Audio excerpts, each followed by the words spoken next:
हाँ जी students welcome करते हैं ਤੁਹਾਡਾ ਤੂਰ ਸਟੱਡੀ ਕਲਾਸ YouTube ਚੈਨਲ ਦੇ ਵਿੱਚ। ਇਸ ਵੀਡੀਓ ਦੇ ਵਿੱਚ ਸਟੂਡੈਂਟਸ ਆਪਾਂ 12th ਕਲਾਸ ਸਟੂਡੈਂਟਸ ਦੇ ਲਈ ਵਿਸ਼ਾ ਹਿੰਦੀ, ਠੀਕ ਹੈ, ਹਿੰਦੀ ਲਿਟਰੇਚਰ ਦਾ ਆਪਾਂ ਜਿਹੜੇ ਕਿ ਮਾਡਲ ਟੈਸਟ ਪੇਪਰ ਲੈ ਕੇ ਆਏ PSCB ਦੇ ਵੱਲੋਂ ਜਾਰੀ ਕੀਤਾ ਹੋਇਆ ਮਾਡਲ ਟੈਸਟ ਪੇਪਰ। ਸੋ ਇਸ ਦੇ ਆਪਾਂ ਟੋਟਲ ਹੀ ਆਨਸਰ ਕਰਾਂਗੇ, ਸ਼ਾਰਟ ਲੌਂਗ ਕੁਐਸਚਨ ਸਭ ਕੁਝ, ਠੀਕ ਹੈ, ਸਾਰੇ ਕੁਝ ਆਪਾਂ ਇਹਦੇ ਵਿੱਚ ਸੋਲਵ ਕਰਾਂਗੇ ਸੋਲੂਸ਼ਨ ਟੋਟਲੀ। ਸੋ ਵੀਡੀਓ ਨੂੰ ਐਂਡ ਤੱਕ ਦੇਖਣਾ ਤੇ ਵੱਧ ਤੋਂ ਵੱਧ ਸ਼ੇਅਰ ਕਰਨਾ। ਤੇ ਸਟੂਡੈਂਟਸ ਆਪਾਂ ਤੁਹਾਡੇ ਫਾਈਨਲ ਐਗਜ਼ਾਮ ਦੀ ਵੀ ਤਿਆਰੀ ਕਰਵਾਵਾਂਗੇ, Hindi literature and English literature, ਬਾਕੀ ਸਾਰੇ ਸਬਜੈਕਟਸ, ਠੀਕ ਹੈ। ਹਾਂਜੀ ਫਸਟ ਤੁਹਾਨੂੰ ਪਤਾ ਹੀ ਕਿ 80 ਮਾਰਕਸ ਦਾ ਤੁਹਾਡਾ ਐਗਜ਼ਾਮ ਹੋਣਾ। ਹਾਂਜੀ फर्स्ट ਦੇ ਵਿੱਚ ਹੈ ਨਿਮਨਲਿਖਤ ਬਹੁ ਵਿਕਲਪਿਕ ਪ੍ਰਸ਼ਨੋਂ में से सही विकल्प ਦਾ ਉੱਤਰ ਚੁਣਨਾ, ਵੀ ਇਹਨਾਂ ਦੇ ਵਿੱਚੋਂ ਸਹੀ ਕਿਹੜਾ, ਠੀਕ ਹੈ। ਤਾਂ ਇਹਦੇ ਵਿੱਚ ਉਹ ਸਹੀ ਹੋ ਜਾਊਗਾ। ਇਹਦੇ 'ਚ ਆਪਾਂ ਨੇ ਦੱਸਣਾ ਹੈ ਕਿ ਇੱਥੇ ਕੁਐਸਚਨ ਮਿਸਿੰਗ ਹੈ ਕਿ ਉਹ ਹੈ ਕਿ ਸ਼ਤਾਬਦੀ ਤੋਂ ਕੀ ਭਾਵ ਹੁੰਦਾ। ਤਾਂ ਸ਼ਤਾਬਦੀ, ਠੀਕ ਹੈ, 100 ਵਰਸ਼। ਸ਼ਤਾਬਦੀ ਕੀ ਹੁੰਦੀ ਹੈ? 100 ਵਰਸ਼। ਤਾਂ ਗੱਗਾ ਇਹਦਾ ਆਨਸਰ ਹੈ। ਨੈਕਸਟ ਹੈਗਾ ਅੱਗੇ ਕੁਐਸਚਨ ਤੁਹਾਡਾ सेकंड, भयभीत संसद पद के लिए निम्नलिखित समास विग्रह के विकल्पों में से सही विकल्प को चुने। हाँ जी भयभीत का ਇਹਦੇ 'ਚ ਆਪਾਂ ਕਰੈਕਟ ਚੁਣਨਾ। ਤਾਂ भयभीत ਦਾ ਆ ਜਾਊਗਾ ਇਹਦੇ ਵਿੱਚ ਕ ਆਨਸਰ भय से भीत, ठीक है, भय से भीत, भय से भीत। ਨੈਕਸਟ ਹੈ ਤੁਹਾਡਾ ਅੱਗੇ ਲੋਭ मोह, लोभ मोह समस्त पद के लिए निम्नलिखित में से सही समास विग्रह, ਇੱਥੇ ਵੀ ਸਮਾਸ ਵਿਗ੍ਰਹਿ ਕੀਤਾ ਸੀ, ਇੱਥੇ ਵੀ ਸਮਾਸ ਵਿਗ੍ਰਹਿ, ਠੀਕ ਹੈ। ਤਾਂ ਲੋਭ ਮੋਹ, ਤਾਂ ਇਹਦਾ ਆਨਸਰ ਆ ਜਾਊਗਾ ਕ ਲੋਭ ਔਰ ਮੋਹ, ਠੀਕ ਹੈ, ਲੋਭ ਔਰ ਮੋਹ।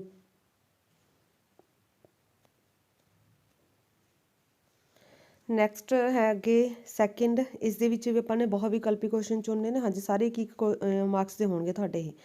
ਹਾਂਜੀ रीति काल का समय कब से कब माना जाता है? रीति काल का समय कब से कब माना जाता है? तो इसका आंसर आएगा क, ठीक है, सन 1643 तो 1843 तक, ठीक है, क आंसर है।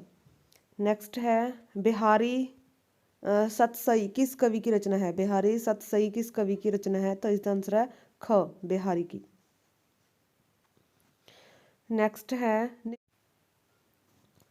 थर्ड क्वेश्चन है निम्नलिखित में से किसने सरस्वती पत्रिका का संपादन किया? सरस्वती, तो सरस्वती पत्रिका का संपादन किया, इसका आंसर है ख आचार्य महावीर प्रसाद द्विवेदी, ठीक है, द्विवेदी, आचार्य महावीर प्रसाद द्विवेदी, ख आंसर। नेक्स्ट है सकेत आधुनिक काल के किस कवि की प्रसिद्ध रचना है? हाँ जी सकेत आधुनिक काल का कौन सा कवि जिसकी ये प्रसिद्ध रचना है? तो इसका आंसर आ जाएगा ग मैथिली शरण गुप्त, मैथिली शरण गुप्त। नेक्स्ट है हाँ जी निम्नलिखित गद्यांश को पढ़कर दिए गए बहुविकल्पिक प्रश्नों के सही विकल्प का उत्तर चुनना। इस दे विच है चरण कमल बंधो हरि राई जाकी कृपा वांग, ਇਹਦੇ ਵਿੱਚ ਦੇਖਦੇ ਆਪਾਂ ਕੁਐਸਚਨ ਦੇਖ ਲੈਂਦੇ ਹਾਂ। प्रस्तुत पंक्तियां के रचयिता के नाम लिखे। हाँ जी ਇਹਦਾ ਕਵੀ ਕੌਣ ਹੈ? ਤੁਲਸੀਦਾਸ ਆ, ਜੈ ਸ਼ੰਕਰ ਆ, ਜਾਂ ਸੂਰਦਾਸ ਆ, ਜਾਂ ਵਿਹਾਰੀ ਹੈ। ਸੋ ਇਸ ਦੇ ਵਿੱਚ ਆਪਸ਼ਨਸ ਹੈਗੀਆਂ ਨੇ ਤਾਂ ਆਪਾਂ ਦੇਖ ਸਕਦੇ ਇਹਦੇ ਵਿੱਚੋਂ ਗ ਆਨਸਰ ਆ ਸੂਰਦਾਸ, ਠੀਕ ਹੈ। ਚਰਨ ਕਮਲ ਬੰਦੋ ਹਰੀ ਰਾਈ, ਤਾਂ ਇਹ ਕਿਸ ਦੇ ਜਿਹੜੀ ਕਿ ਪੰਕਤੀਆਂ ਨੇ ਇਹ ਸੂਰਦਾਸ ਦੀਆਂ। नेक्स्ट है ईश्वर की कृपा से कौन पूर्ण बोलने लग जाता है? हाँ जी ईश्वर की कृपा से कौन पूर्ण बोलने लग जाता है? देखो अंधे को सब कुछ कछु दरसाई, बाहिर सुने मूक पुन बोले, रंक चले सिर छतर तराई। ਤਾਂ ਇਹਦੇ ਵਿੱਚ ਦੇਖੋ ਇਹਦੇ ਵਿੱਚ मूक, ठीक है, तो ਇਹਦਾ आंसर आ जाएगा मूक, ग से। नेक्स्ट है करुणामय का क्या अर्थ है? सूरदास स्वामी करुणामय बार बार बंधो तह पाई, तो करुणामय का अर्थ है दुख देने वाला, कठोर, दयालु, या सुख हरता, तो ये आएगा दयालु, दयालु।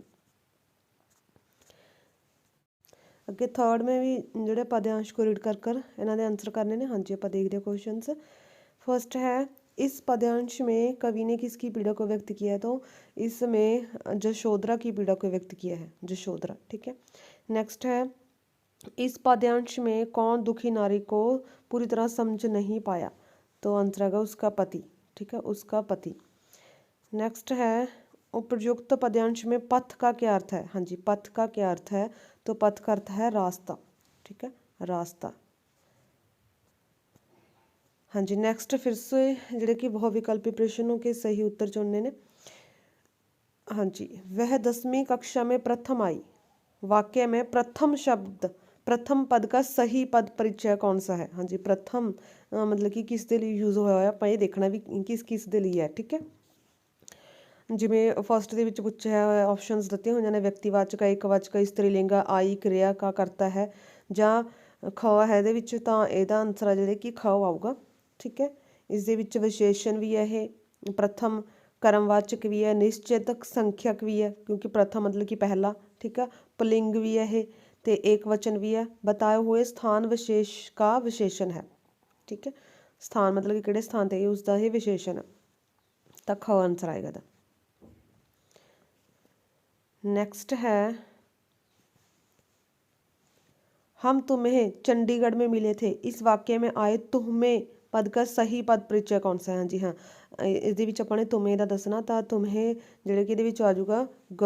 ਪੁਰਸ਼ਵਾਚਕ ਹੈ ਇਹ, ਪੁਰਸ਼ਵਾਚਕ ਸਰਵਨਾਮ ਹੈ ਇਹ, ਮਾਧਿਅਮ ਪੁਰਸ਼ ਹੈ ਤੇ ਪੁਲਿੰਗ ਹੈ, ਇੱਕ ਵਚਨ ਹੈ, कर्म कारक है, मिले थे क्रिया का कर्म है। ठीक है, तो ग आंसर। नेक्स्ट देखते हैं, हाँ जी, अन्य वस्तुनिष्ठ प्रश्न सही गलत। ख भाग है, चौपाई छंद के तीसरे चरण में 16 मात्राएं होती हैं, तो हाँ और ना। ठीक है, इसमें देखना कि ये हाँ और या ना मतलब कि ट्रू है या फॉल्स है। तो चौपाई छंद के तीसरे चरण में 16 मात्राएं होती हैं, तो ये है हाँ, ट्रू है ये। ठीक है,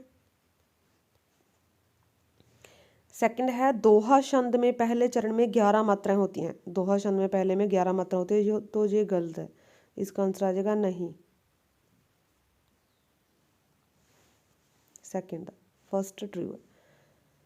नेक्स्ट है आगे, हाँ जी, निम्नलिखित प्रश्नों के निर्देशक अनुसार उत्तर दें, इन्हों के आंसर करने ने।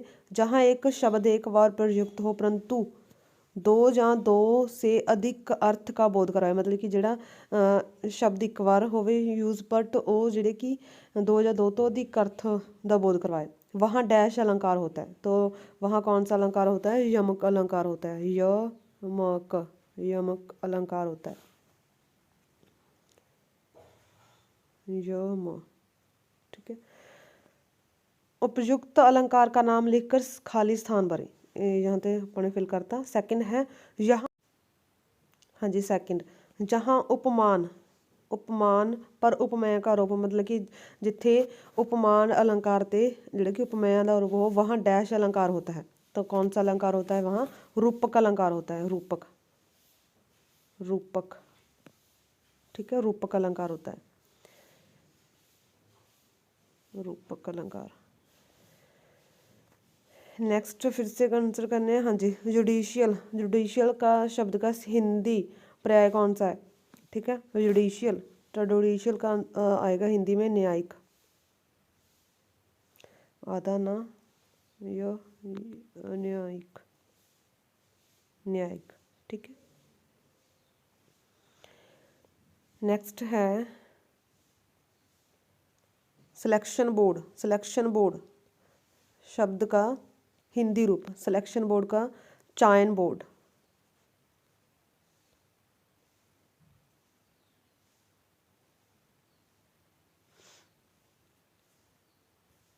चयन बोर्ड, जहाँ आएगा चयन बोर्ड, सिलेक्शन बोर्ड का। नेक्स्ट है थर्ड, प्रपोजल शब्द का हिंदी पर्याय प्रतिपूर्ति होगा। ये हमने बताना है ये आंसर ट्रू है या फॉल्स है। प्रपोजल, प्रपोजल शब्द का हिंदी पर्याय प्रतिपूर्ति होगा, तो ये फॉल्स है। आप जो क्रॉस लिख सकते हो, नहीं तो आप नहीं लिख सकते हो भी, नहीं, ये नहीं होगा। नेक्स्ट है फोर्थ, नॉमिनेशन, नॉमिनेशन शब्द का हिंदी प्रायरूप नामांकन, नामांकन। ठीक है, नामांकन होगा अथवा हाँ या नहीं, तो ये होगा हाँ।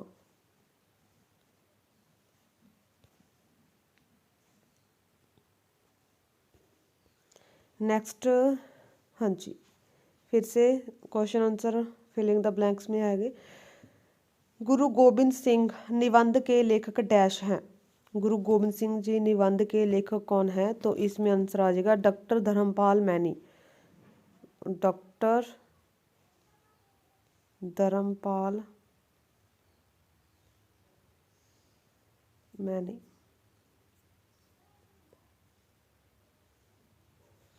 Doctor Dharampal many.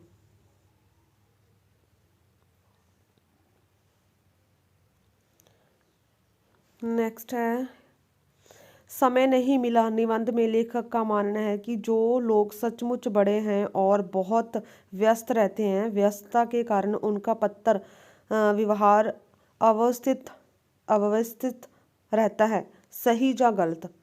तो ये गलत है, गलत।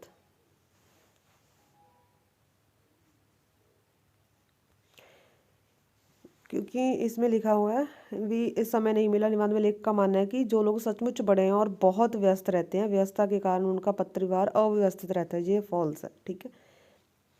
नेक्स्ट है, तत्सत कहानी में शिकारी जब दोबारा जंगल में आए तो पशु और वनस्पति परेशान हो उठी। तो शिकारी के आने पर तो पशु और वनस्पति कुछ नहीं परेशान नहीं हो गए ना, तो ये तो फॉल्स होगा, ठीक है। तो ये भी गलत, क्योंकि शिकारी को तो पता ही है वो शिकार करने आएगा, तो वो कैसे खुश हो सकते हैं। नेक्स्ट है फोर्थ, उपेक्षिता कहानी में लेखक की पत्नी का नाम क्या है? एक शब्द या एक वाक्य में उत्तर दें। हाँ जी, तो इसका क्या नाम था लेखक की पत्नी का? लेखक की पत्नी का नाम था कमला। लेखक की पत्नी का नाम था कमला। कमला है। नेक्स्ट है फिफ्थ, ठेस कहानी में लेखक की सास की बातों का बुरा मानकर सिरजन नाम काम छोड़कर चला गया। तो ये सही है या गलत? तो ये ट्रू है, सही, ठीक है। ठेस कहानी में लेखक की सास की बातों का बुरा मानकर सिरजन जड़े काम छोड़कर चला गया था। सिरजन। नेक्स्ट है सिक्स, वापसी एकांगी के आधार पर बताओ कि अंबिका की स्त्री का क्या नाम था? एक शब्द में उत्तर देना। तो सिरोजनी।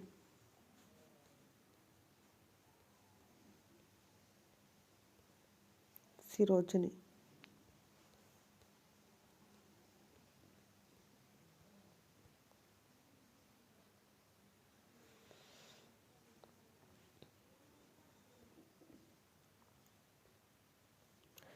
नेक्स्ट है, रीढ़ की हड्डी एकांगी में शंकर के पिता का नाम राम स्वरूप था।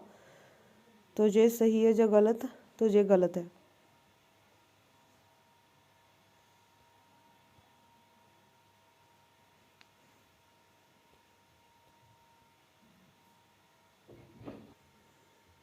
आगे है, हाँ जी, निम्नलिखित में से किन्हीं 4 प्रश्नों के उत्तर 50 शब्दों में लिखने हैं, ठीक है। तो ये 4 आपको प्रश्न करने हैं, 4 और 3 मार्क्स के हो गए ये।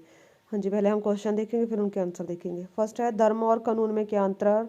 क्या निराश हुआ जाए? निबंध के आधार पर उत्तर दें। निराश हुआ जाए। सेकंड है, ब्रिटिश फौज के बाग में प्रवेश का चित्रात्मक वर्णन करो। अगर जे बोल पाते जलियांवाला बाग। निबंध के आधार पर उत्तर दें। थर्ड है, लेखक के मित्रों ने लड़की पैदा होने पर अपने उद्गार कैसे पेश किए? उपेक्षिता कहानी के आधार पर उत्तर दें। फोर्थ है, मधुआ कहानी का नामकरण कहाँ तक सार्थक है? वापसी एकांगी का मुख्य पात्र कौन है? स्पष्ट के उत्तर दें। सिक्स्थ है, रीढ़ की हड्डी का किसका प्रतीक है? हाँ जी, उत्तर धर्म को धोखा नहीं दिया जा सकता, जबकि कानून को दिया जा सकता है, ठीक है। भारतवर्ष में अब भी यह अनुभव किया जाता है कि धर्म कानून से बड़ी चीज़ है। कानून की त्रुटियों से लाभ उठाया जा सकता है, जबकि धर्म में आस्था रखने वाला ऐसा नहीं कर सकता, ठीक है। नेक्स्ट देखते हैं आप क्वेश्चंस। हाँ जी, ब्रिटिश फौज के बाग में प्रवेश का चित्रात्मक वर्णन करना सी। हाँ जी, जलियांवाले बाग की विशाल जनसभा अभी शुरू भी नहीं होने पाई थी कि कुछ दूरी पर घोड़सवार पुलिस, उसके पीछे फौजी गाड़ी में बैठा जनरल डायर, उसके पीछे मशीन गनें, तोप में ले जाने वाली गाड़ियों और फिर मार्च करती हुई फौजें सब चले जा रही थी। सैनिकों के बूटों की आवाज़ गूंज रही थी। हॉल्ट का आदेश मिलने पर कानों को फाड़ने वाला शब्द हुआ। ठीक है, फाड़ने वाला शब्द हुआ। सैनिकों ने मोर्चा संभाला और घुटने झुकाकर बंदूकों में कारतूस भरने लगे। आगे है, लेखक के मित्रों ने लड़की पैदा होने पर उद्गार कैसे किया, उपेक्षिता कहानी के आधार पर बताना है। हाँ जी, लेखक के मित्र मिस्टर चोपड़ा ने लेखक को चुप और परेशान हाल में देखकर कहा, एक ही तो होना था, लड़का या लड़की। भले ही उनकी आवाज़ धीमी और ढीली थी, मिसिज चोपड़ा ने लड़के और लड़की में कोई फर्क ना होने की बात कहकर लेखक के तनाव को कुछ कम किया। मिसिज सहगल ने कहा, हमारी भी तो 2 लड़कियां हैं। सहगल साहब ने तो कभी सोचा भी नहीं, अंत लड़की होने की चिंता नहीं करनी चाहिए। मिस्टर गुप्ता ने सांत्वना देते हुए कहा, भगवान ने चाहा तो एक छोड़ अनेक लड़के भी हो जाएंगे। मिसिज गुप्ता ने कहा कि लड़की होने से घबराने की कोई आवश्यकता नहीं है। मधुआ कहानी का नामकरण दसना भी सार्थक है या नहीं। हाँ जी, इस कहानी का शीर्षक उसके मूल भाव, मूल संवेदना, मामिर घटना आदि का परिचायक होता है। इसी कारण शीर्षक कहानी का संपूर्ण अंशों में प्रतिनिधित्व करता है। मधुआ कहानी का शीर्षक सरल, सुबोध, संक्षेपित एवं आकर्षक है, जो उसके बालक से संबंध होने के कारण और भी कुतूहलपूर्ण एवं रोचक है। जिसने एक शराबी के जीवन को कर्मयंता की ओर प्रेरित करके उसके नया जीवन प्रदान किया। इसलिए प्रस्तुत कहानी का नामकरण अत्यंत सार्थक और स्वदेशीय है। आगे है, वापसी एकांगी का प्रमुख पात्र कौन है। हाँ जी, वापसी एकांगी का मुख्य पात्र राय साहब की बड़ी विधवा साली सरोजनी है। ठीक है, हाँ जी, उसे राय साहब ने रंगून में अपने पास बुला लिया था। वह उनकी बेटी चंद्रिका का पालन पोषण करने लगी। धीरे धीरे वह घर की स्वामिनी बन गई। राय साहब के रिटायर होने के बाद वह उनके साथ ही स्वदेश आ गई। वह राय साहब को शराब पीने से रोकती रही। अपने भाई कृपानाथ को भी शराब पीने पर डांटती, किंतु उससे दूसरे रिश्तेदार की तरह वह भी स्वार्थी और राय साहब के सारे धन को स्वयं ही हड़पना चाहती थी, किंतु मौका देखकर वह सौदेबाजी करने पर राजी हो जाती है। रीढ़ की हड्डी किसका प्रतीक है। हाँ जी, इस प्रस्तुति एकांगी में रीढ़ की हड्डी स्त्री को समाज रूपी शरीर का आधार माना गया भी। स्त्री है जी समाज के सारे समाज है जी का शरीर है, तो उसकी रीढ़ की हड्डी एक स्त्री है, जो आज नारी उपेक्षा और सामाजिक विसंगतियां का शिकार हो रही है। रीढ़ की हड्डी शील और चरित्र का भी पर्याय है, जिसकी आज के युग वर्ग में दिन व दिन कमी आती जा रही है। हाँ जी, आगे जिन प्रश्नों के आंसर 80 शब्दों में देने हैं, 5 मार्क्स के। हाँ जी, शॉर्टकट सब और निबंध का सार अपने शब्दों में लिखो। हाँ जी, जे आप रीड कर लेना। ठीक है,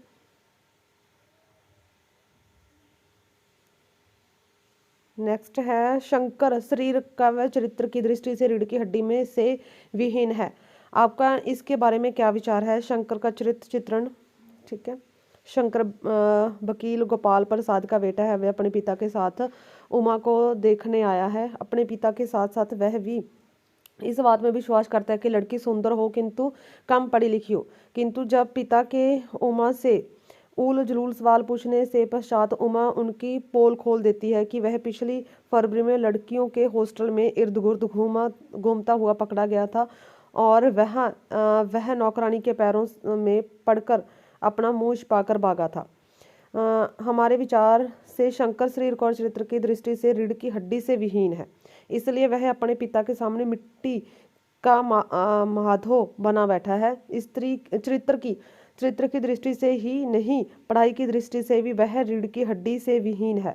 जब उससे राम स्वरूप पूछता है कि उसका कोर्स खत्म होने में अब साल भर रह गया तो वह खीसे नी पोरता हुआ उत्तर देता है, जो यही कोई साल 2 साल। पूछने पर वह कहता है, जी 1 आध साल का मार्जिन रखता हूँ।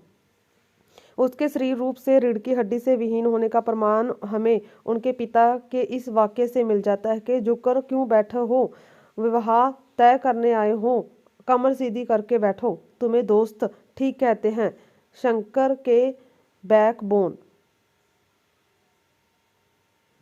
इस तरह हम देखते हैं कि शंकर शरीर और चारित्रिक दृष्टि से रीढ़ की हड्डी से विहीन है, जैसे वह पैंदे का लोटा। हाँ जी, आगे रीतिकाल की सामाजिक परिस्थितियों का वर्णन करना। हाँ जी, सामाजिक दृष्टि से 5 मार्क्स के जे भी से यह काल अंध पतन का युग ही रहा है। राजों के साथ प्रजा भी विलासता के रंग में रंगने लगी। संपूर्ण समाज में नारी के सौंदर्य का सौदा होने लगा। नारी को केवल मनोरंजन की वस्तु माना जाने लगा। किसी भी सुंदर कन्या का अपहरण किया जाने लगा। डरकर वह विवाह की क्रूरता चल पड़ी, बाल विवाह की। ठीक है, बाल विवाह की मतलब कि छोटी उम्र से। जन संधारण की शिक्षा, चिकित्सा आदि का कोई प्रबंध नहीं था। रिश्वत देने और लेने का आम बात थी। राजे रजवाड़े गरीब किसानों का शोषण कर स्वयं ऐश कर रहे थे। अतिवृष्टि, अनावृष्टि और युद्धों से फसलों को होने वाली हानि ने किसानों की हालत और बिगाड़ दी। ऐसी अवस्था सामाजिक व्यवस्था में सुरुचिपूर्ण और गंभीर साहित्य की रचना संभव ही नहीं थी। आगे रीतिकाल की किन्हीं 2 प्रवृत्तियों का वर्णन करना। रीतिकाल की काव्य दरबारी संस्कृति में पलने वाला साहित्य था। रीतिकालीन काव्य दरबारी संस्कृति में पलने वाला साहित्य था। इस काल के कवियों ने संभात सुखाव काव्य की रचना नहीं की, अपितु धन मान प्राप्त करने के लिए स्वाभिन सुखाव काव्य रचा। इस युग की कविता में रसिकता और श्रृंगारिकता की भावना प्रमुख थी। रीतिकालीन कवि की चेतना सुरा सुराही और सुंदरी के इर्द गिर्द ही चक्कर काटती रही। नारी के सुंदर शरीर की चमक तो उन्होंने सर्वत्र ढूंढी, पर नारी की अंतरात्मा में छिपी पीड़ा को समझने का प्रयास नहीं किया। प्रेम की पवित्र भावना को भी इन्होंने रसिकता में बदल दिया। रीतिकालीन काव्य की 2 प्रमुख प्रवृत्तियां निम्नलिखित हैं। श्रृंगारिकता। रीतिकालीन साहित्य में श्रृंगारिकता की प्रवृत्ति सबसे अधिक है। रीतिकाल के भव्य विलास युक्त उन्मादक वातावरण ने इन्हें श्रृंगारिकता का काव्य लिखने के लिए प्रेरित ही नहीं किया, बल्कि बढ़ावा भी दिया। रीतिकालीन काव्य में श्रृंगार की दोनों अवस्थाएं, संजोग और विजोग श्रृंगार का सुंदर चित्रण किया गया। संजोग श्रृंगार के कुछ चित्र अश्लीलता की सीमा को छू गए हैं। विभिन्न त्योहारों और पर्वों के माध्यम से प्रेमी प्रेमिका का मिलन कराने में इनका मन खूब रमा है। नायिका का नख शिख वर्णन करने में तथा वियोग वर्णन करने में केवल परंपरा का निवारण किया गया है। केवल धनानंद जैसी रीति मुक्त कवियों ने श्रृंगार वर्ण को वासना मुक्त रखा है। उनका श्रृंगार वर्ण काफी स्वस्थ, आकर्षक और मनोरम है। अलंकारिकता। हाँ जी, रीतिकालीन कवियों ने रुचि प्रदर्शन और चमत्कार में अधिक थी। तत्कालीन परिस्थितियों ही कुछ ऐसी बन गई थी कि इन्होंने काव्य को कृत्रिम भड़कीले रंग में रंगना ही पड़ा। अनेक रीतिबद्ध कवियों ने स्वतंत्र अलंकार संबंधी ग्रंथ लिखे। कहीं कहीं रीति कवियों ने अलंकारों को इतना अधिक और व्यर्थ प्रयोग किया कि वह काव्य सौंदर्य को बढ़ाने के लिए बजाय सौंदर्य के घातक बन गए। अति अलंकार प्रियता ने केशव को कठिन कविता का प्रेत बना दिया। नेक्स्ट है आगे क्वेश्चन, जो भी निम्नलिखित में किसी एक प्रश्न का उत्तर दे। शायावाद युग के साहित्य की किन्हीं 2 प्रवृत्तियों का वर्णन करें। ठीक है, आगे हाँ जी, व्यक्तिगता प्राकृतिक चित्रण। ठीक है, आगे है आधुनिक काल की राजनीतिक परिस्थितियाँ।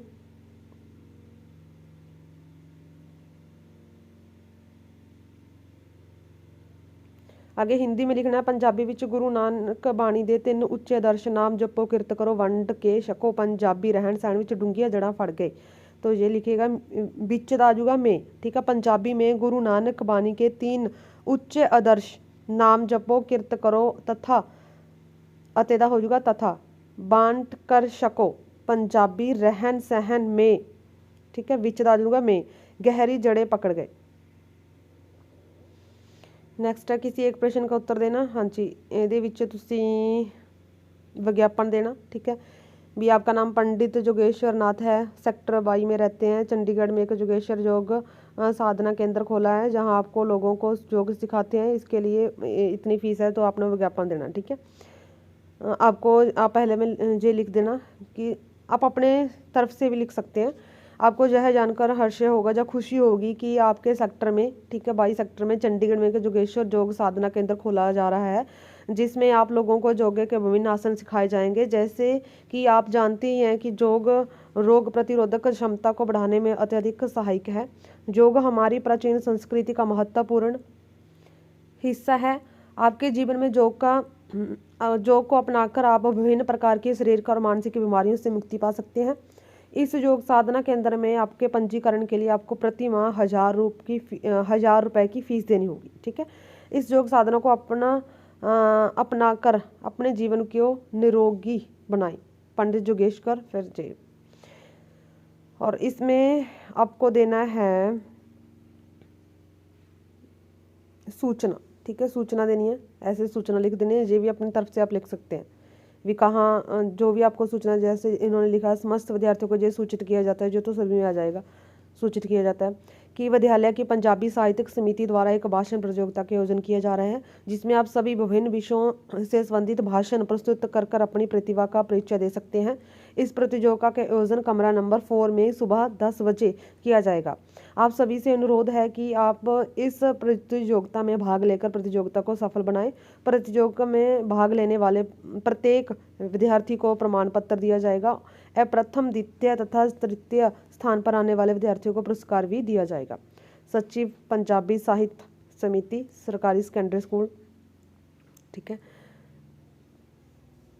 नेक्स्ट आगे छंद के बारे में लिखना है। चौपाई छंद। चौपाई छंद के प्रत्येक चरण में 16 मात्राएं होती हैं। चरण के अंत में जगन तथा तगन का प्रयोग नहीं होना चाहिए। तो इसकी जो यहाँ प्रत्येक चरण में 16 मात्रा का जो आप रीड भी कर सकते हैं, कोई भी एक तुक। दोहा छंद। दोहा छंद में विषम पादों पहले और तीसरे चरण में 13-13 मात्राएं होती हैं, 13-13, तथा सम पदों दूसरे और चौथे चरण में 11-11, दूसरे और चौथे में 11-11 मात्राएं होती हैं।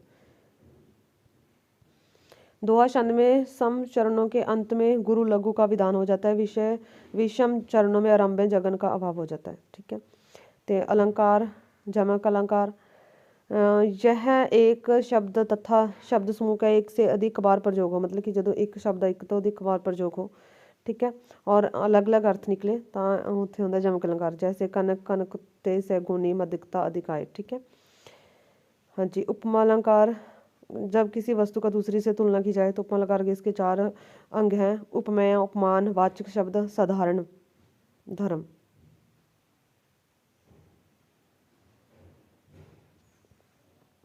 और आपको आगे है निबंध, भ्रष्टाचार की समस्या,